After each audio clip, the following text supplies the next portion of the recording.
জমিতে ফসল তোলাকে কেন্দ্র করে সংঘর্ষে উত্তপ্ত হয়ে উঠল মানিকচক ব্লকের ভূতনি থানা এলাকার দক্ষিণ চণ্ডীপুর। সোমবার এই ঘটনায় বচসা গড়ায় হাতাহাতিতে, এমনকি গুলি পর্যন্ত চলে। গুরুতর আহত হয়েছেন দীনেশ মণ্ডল নামে এক চাষি, আহত আরও দুজন। আতঙ্কে অভিযুক্তদের বিরুদ্ধে এখনও থানায় অভিযোগ দায়ের করতে পারেননি আক্রান্ত পরিবার। ঘটনায় ব্যাপক চাঞ্চল্য ছড়িয়েছে এলাকায়। প্রতি বছর বর্ষার সময় গঙ্গার জল বাড়লে দক্ষিণ চণ্ডীপুর এলাকা জলমগ্ন হয়ে পড়ে। তবে শীতকালে জল নেমে গেলে বিস্তীর্ণ চরের জমি কৃষিকাজের উপযোগী হয়ে ওঠে। এই চরেই মসুর চাষ করেছিল দক্ষিণ চণ্ডীপুর পশ্চিম নারায়ণপুর জানকীরাম টোলার বাসিন্দা দীনেশ মণ্ডল ও তার পরিবার। কয়েক মাসের চেষ্টায় মসুর চাষ সফল হলেও শনিবার ফসল তুলতে গিয়ে ঘটে বিপত্তি। দীনেশবাবুর পরিবারের অভিযোগ, ভূতনির দুর্গারাম টোলা ও কিষণ টোলার বাসিন্দা হরি ঘোষ, বিশ্বজিৎ ঘোষ, রামপ্রকাশ ঘোষ, ভীম ঘোষ সহ বেশ কয়েকজন জোরপূর্বক তাদের চাষ করা মসুর লুট করতে থাকেন। বিষয়টি জানতে পেরে দীনেশ মণ্ডল ও তার পরিবারের সদস্যরা তড়িঘড়ি ঘটনাস্থলে গিয়ে বাধা দেন। এরপরে দুপক্ষের মধ্যে তুমুল বচসা বাধে। সংঘর্ষের খবর পেয়ে ভূতনি থানার পুলিশ ঘটনাস্থলে পৌঁছে পরিস্থিতি নিয়ন্ত্রণে আনার চেষ্টা করে এবং উভয় পক্ষকে থানায় ডাকে। কিন্তু পুলিশের উপস্থিতি সরে যেতেই ফের চড়াও হয় অভিযুক্তরা। অভিযোগ, ধারালো অস্ত্র ও লাঠি দিয়ে বেধড়ক মারধর করা হয় দীনেশ মণ্ডলকে। তাকে বাঁচাতে এলে আক্রান্ত হন তার ভাইপো রাম মণ্ডল ও শ্যাম মণ্ডলও।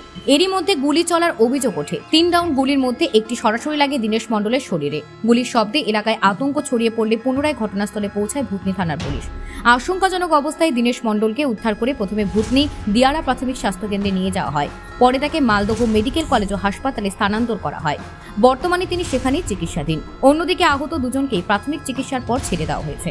এ বিষয়ে দুই আক্রান্তের আত্মীয় জানান, মুসরি নিয়ে জমি মুসরি লাগা ছিল, ফসল লাগা আছে।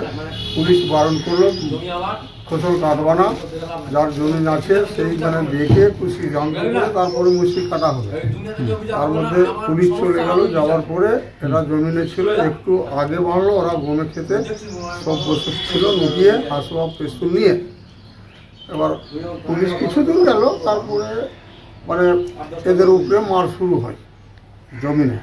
কি দিয়ে মারধর করে? লাঠি ছিল, গুলি মারলো। প্রথম তো 3টা রাউন্ড গুলি ফুটালো, তারপরে লাঠি দিয়ে মার হলো। হাসবাদ ছিল ওর কাছে ওদের।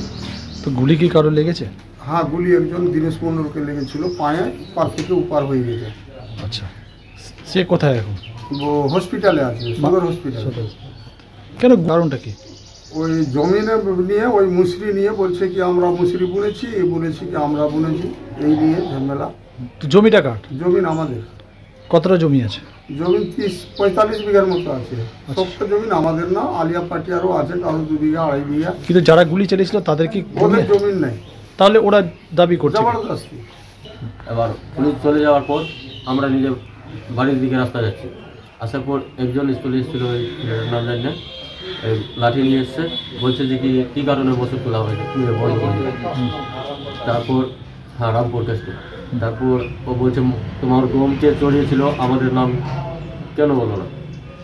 তো আমার কাকু এই কথা বলতে গিয়ে বলছে ইসারা মসুর বের করে দিচ্ছি, এই কথা বলে লাঠি চলিয়ে দিচ্ছিল আমার কাকুর। এক লাঠিতেই মানে প্রথম লাঠিটাতেই মাথা পেরে গেছিল। আমার কাকু পড়ে গেছে, পড়ার পর মারতে যাচ্ছে, আমরা ধরতে যাচ্ছি, আমাদেরকে মারছে। তারপর ওরা এই যে ভীম ছেলেটা গুলি চলিয়ে দিয়েছিল। হ্যাঁ, তো এক গুলি আমাকে চলেছিল, আমি পড়ে গেছিলাম বলে আমি বাঁচলাম। তারপর একটা গুলি উপরে ফায়ার করেছিল। তারপর আমার কাকুকে একটা গুলি মেরেছিল। তোমার কাকুর কোথায় গুলি লেগেছে? পায়ে, বাম পায়ে। মালদা থেকে পরিতোষ সরকারের প্রতিবেদন, নিউজ টুডে।